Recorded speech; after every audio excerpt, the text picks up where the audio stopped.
नमस्कार, बिहार मिथिला न्यूज में आपका स्वागत है। मैं हूं मनोज। हम बता दें, दरभंगा में एम्स को लेकर के जो राजनीति गर्म है और दरभंगा की तमाम जनता बड़ी अपेक्षा के साथ महागठबंधन सरकार या भाजपा को देख रही है कि आखिर ये एम्स का निर्माण होगा कहाँ। चलिए हम आपको बता दें, ये शोभन चौक है। शोभन चौक के इस तरफ अगर कहें तो दो प्रखंड बटे हुए हैं, एक बहादुरपुर और एक हनुमान नगर। और दोनों तरफ बता दें कि एक दोनों मौजा में यहाँ एम्स और ये सिंहवाड़ा, ये भी देख लीजिए, इधर का सिंहवाड़ा पड़ता है। तो कल जो विधान परिषद में इस बात को लेकर के चर्चा हुई है, उस बात में क्या वो हम बता दें केवल यहाँ, उसके बाद हम स्पॉट पर आपको दिखाएंगे।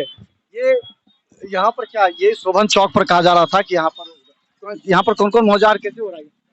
देखिए यहाँ पर तो इधर हो गया, सिंहवाड़ा में आ गया, मनिहास आ गया, नरपतगंज आ गया, नरकटिया आ गया, ये मौजा पड़ता है। और ठीक इससे पीछे हीरा पेट्रोल पंप है, उससे करीब मिलाते हुए बहादुरपुर में पड़ जाती है, जो बलिया मौजा होते हुए हनुमान नगर में पंचोब मौजा जितना है उसमें अभी चली शिफ्ट हो गई है एम्स, जहाँ के लिए अभी बिहार सरकार के माननीय मुख्यमंत्री नीतीश कुमार जी ने बोला, उसमें उस बलिया मौजा में चार खाता खेसरा है, थाना संख्या, जिसके अनुकूल एम्स बनना है। जिसमें मैं आपको बता दूं कि आपका हम वो स्पॉट पे जाएंगे। आप ये बताइए कि कहा जाता था कि शोभन मोड़ पर है, अभी पूरे लोग कह रहे हैं कि शोभन चौक के पास जो सिंहवाड़ा का है ये है स्थल, लेकिन अभी स्थल को लेकर कंफ्यूजन है क्या? नहीं, स्थल तो अब कंफर्म हो गया है। पहले लोग जो नहीं जानते थे कि कहाँ पर एम्स बन रहा है, तो कोई कहते थे शोभन में बन रहा है, तो शोभन मीन्स डायरेक्ट यहाँ का नाम चौक पर का नाम लेता था, लेकिन शोभन मोड़ पे होते हुए बन रहा है। तो आप एकमी घाट शोभन से जो एकमी की तरफ गया उस रास्ते में बन रही है। कितना किलोमीटर होगा शोभन से एकमी की तरफ जाने का? यहाँ से 800 मीटर है। 800 मीटर जी, 800 मीटर।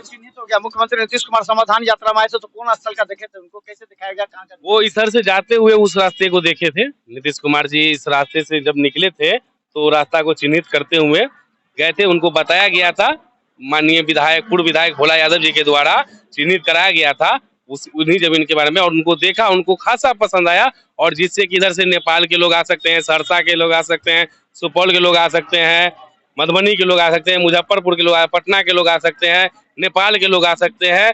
एक मिड पॉइंट है दरभंगा जिला का, एकदम पूरा बिहार का एक मिड पॉइंट है जहाँ पे एम्स बन रहा है। पूरा मिड पॉइंट है आपका, करीब 10 से 15 जिला और एक नेपाल, सब करीब इसमें आ जाएगा आपको, यहाँ पर एम्स बनती है अगर। तो अभी स्थल पर कुछ काम शुरू हुआ है वहाँ पे? नहीं, अभी स्थल पर तो कोई काम शुरू नहीं। मिट्टी काटा गया था, यहाँ से मिट्टी काट के डीएमसीएच में भरा गया था, वो कौन सा स्थल है? जी, यहाँ से मिट्टी काट के डीएमसीएच में भरा गया, वो भी एम्स के अंतर्गत ही आ गया। अब जमीन वो किधर की जमीन थी? वो पंचोब पंचायत की जमीन थी, वो जमीन एम्स में आ गई है। तो हम बता दें, सबसे पहले अगर शोभन में जो एम्स निर्माण की बात को हुई थी, वहीं से हुई कि सरकार की जमीन को काट करके डीएमसीएच में जहां एम्स निर्माण था वहां मिट्टी भरा जा रहा था। जब इस बात को भोला यादव ने संज्ञान में दिया डीएम को, तब जाकर के प्राथमिकी दर्ज हुई, जेसीबी सीज हुई।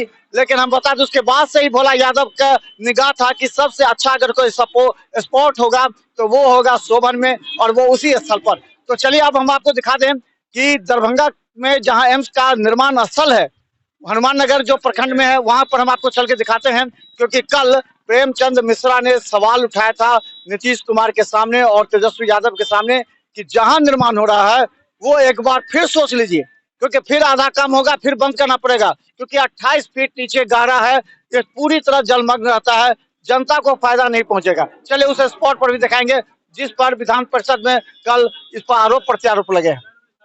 धन्यवाद।